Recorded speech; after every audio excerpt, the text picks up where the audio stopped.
The top stories: outgoing UN Assistant Secretary General praises Ethiopia's resilience, cultural heritage and a promising future.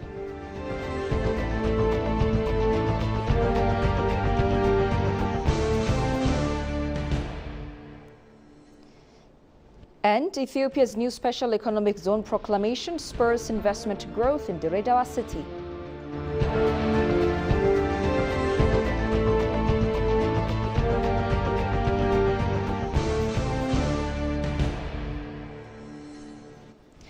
Hello and welcome to EBC News with the news. I'm Tabitha John. Do stay with us. Prime Minister Abiy Ahmed convened the Council of Ministers for the upcoming 2018 National Development Plan Review. Quote unquote, we made significant progress during the 2017 Ethiopian calendar year, providing a strong foundation for continued development in 2018, the Prime Minister wrote on social media pages. Accordingly, the Council of Ministers has convened to review the National Development Plan for 2018, including a comprehensive assessment of all sectoral plans in preparation for implementation in the coming year, Abiy added. Alongside the review meeting, the Prime Minister further stated that they have also planted green legacy seedlings.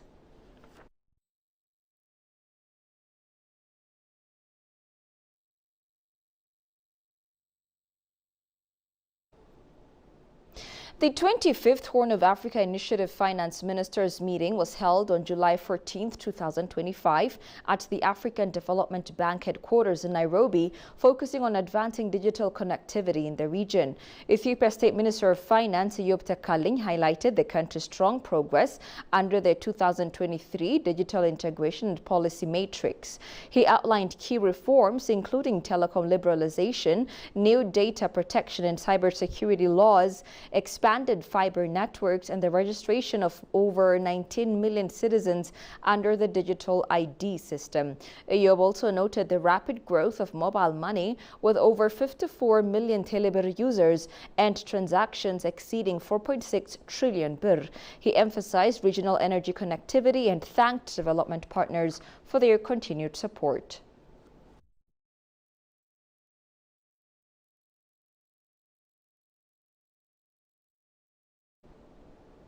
Ethiopia will host the second Africa Climate Summit, ACS2, from September 8th to 10th, 2025 in Addis Ababa at the Addis International Convention Center, with pre-summit events from September 5th to 7th.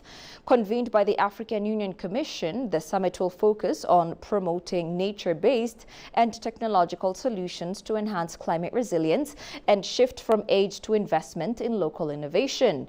Ethiopia is showcasing its climate leadership through initiatives like the Green Legacy Initiative, climate smart agriculture, e-mobility and renewable energy development.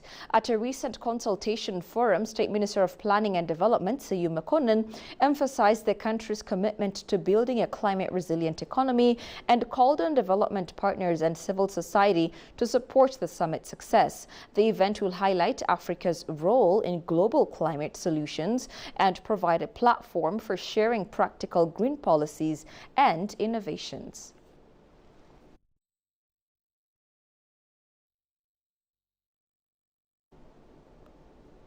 The outgoing UN Assistant Secretary General, Resident and Humanitarian Coordinator in Ethiopia, Ramiz Alakbarov, hails Ethiopia's resilience and rich culture and expresses optimism for the nation's future.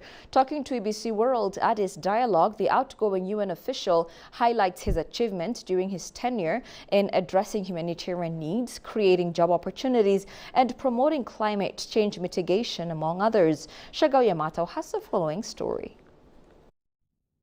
The United Nations humanitarian coordination is mandated to ensure a timely and efficient response to humanitarian crises, bringing together various humanitarian actors. Talking to EBC World at this dialogue, the outgoing UN Assistant Secretary General, Resident and Humanitarian Coordinator in Ethiopia, Ramiz Alakbarov, reflected his views he witnessed during his tenure over the last 2 years. The outgoing UN official expressed admiration for Ethiopia's ancient civilization, rich history, vibrant culture and resilient society. Well, Ethiopia is an amazing country. It certainly is a cradle of civilization, human civilization. It's a very historic place. It's a place of an amazing culture.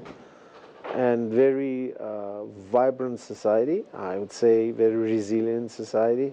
Resilience of Ethiopians has amazed me and made me really very enthusiastic about the future. I think people here like to innovate. There is a lot of efforts to bring Ethiopia to a modern, advanced place in space. Highlighting his achievements, the outgoing UN Assistant Secretary General, Resident and Humanitarian Coordinator noted progress in addressing humanitarian needs, creating job opportunities, promoting climate change mitigation and supporting innovation, among others. I do believe that our ability to manage, when I came here back in 2023, humanitarian needs were quite high on the agenda. And we worked very intensively on this, and we brought a considerable amount of the resources over the past 2 years to address those needs. But we also focused on creation of jobs and on expanding development opportunities.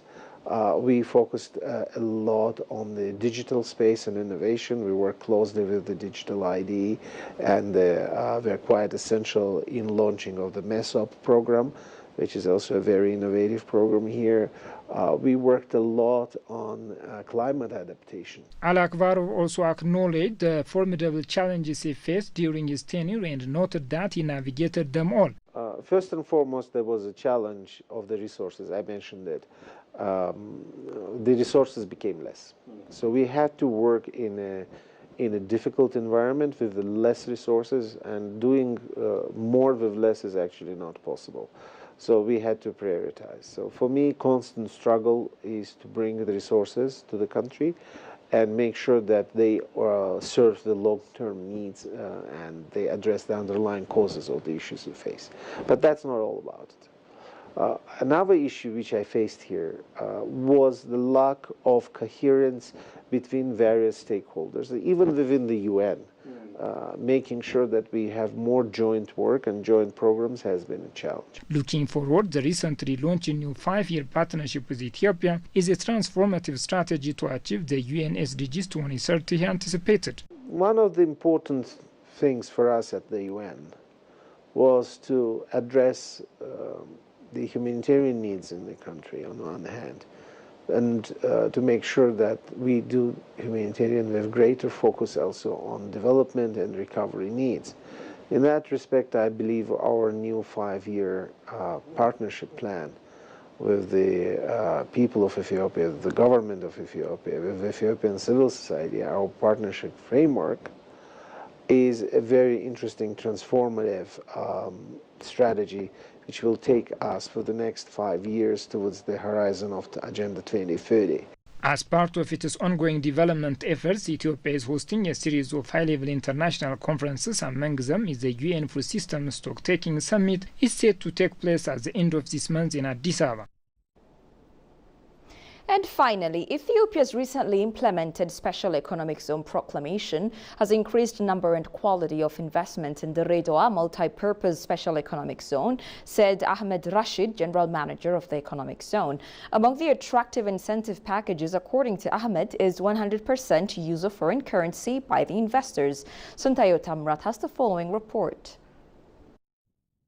In April 2024, the Ethiopian Parliament approved Proclamation number 13 2022-2024 relating to the designation and regulation of Special Economic Zone. With the proclamation, the economic zones are graced with comprehensive support through policies aimed at fostering investment activities, incentives, trade facilitation, infrastructure, utilities, and amenities.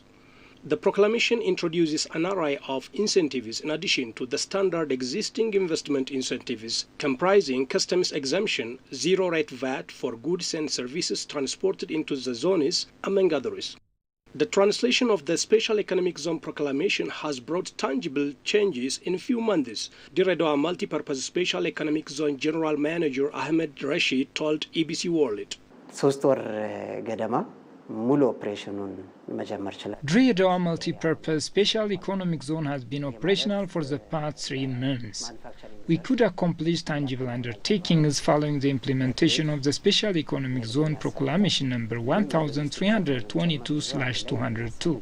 We only had 6 big global and domestic manufacturing firms over the past 5 years. But now the number of multinational corporations and domestic firms increased to 40. This is big achievement. 27 have gone operational, while the remaining are in the pipeline. Attracting this much investment shows the attention given to the special economic zone. We also generated significant revenue, which is promising. Dredwa Multipurpose Special Economic Zone, the country's first multi-purpose economic zone, has attracted many foreign direct investments with a great deal of experience. Ahmed attributed the boost in FDI to the Special Economic Zone proclamation, which aimed at enhancing the country's participation in global value chains and strengthen its capacity to effectively compete in regional trade on efficiency, lead time, and cost. The investors who joined Dredwa Multipurpose Special Economic Zone have years of experience in doing business in free trade zones overseas. Among the investors are Ethiopian origins that were running their investments in different parts of the world. The 3 months' progress has been possible due to the rigorous tasks undertaken over the past 3 years by the federal government and other stakes. The preparation of sound proclamation, engaging all relevant stakes, implementing it and transforming 12 of the 13 industrial parks into special economic zones, with the exception of Dredwa Free Trade Zone, were the vital undertakings of the government over the years. The boost in quality, quantity and variety of investments attracted to Dredwa Multipurpose Special Economic Zone has also been largely due to the unprecedented incentive provisions of the Special Economic Zone proclamation, Dredwa Multipurpose Special Economic Zone General Manager underlined. Investors can now use 100% of the foreign currency they generate from manufacturing and exporting of their produce or selling them here at the Dredwa Multipurpose Special Economic Zone. Previously, as an investor exported his products, he was expected to deposit on the retention account the foreign currency earned from the export and allowed to use 50% of the deposit. The investor can use the remaining 50% in local currency birr. It was the bank that serves the investor that uses the foreign currency. This is one of the conducive conditions unveiled to investors here. Another attractive investment package he cited is exemption of all types of taxes. Investors here are entitled to exemptions from taxes and duties for all imports and exports of goods into and out of a special economic zone.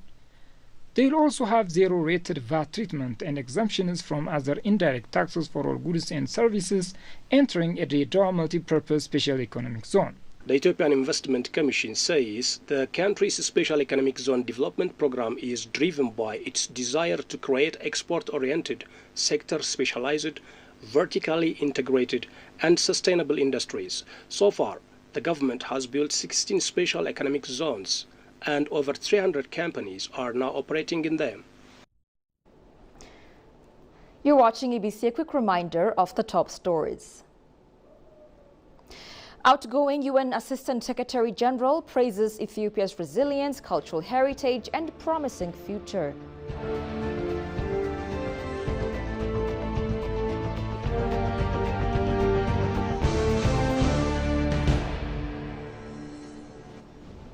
And Ethiopia's new Special Economic Zone proclamation spurs investment growth in Dredwa City. That's all we had for now. I'm Tabitha John. Thank you for watching. Goodbye for now and do take care.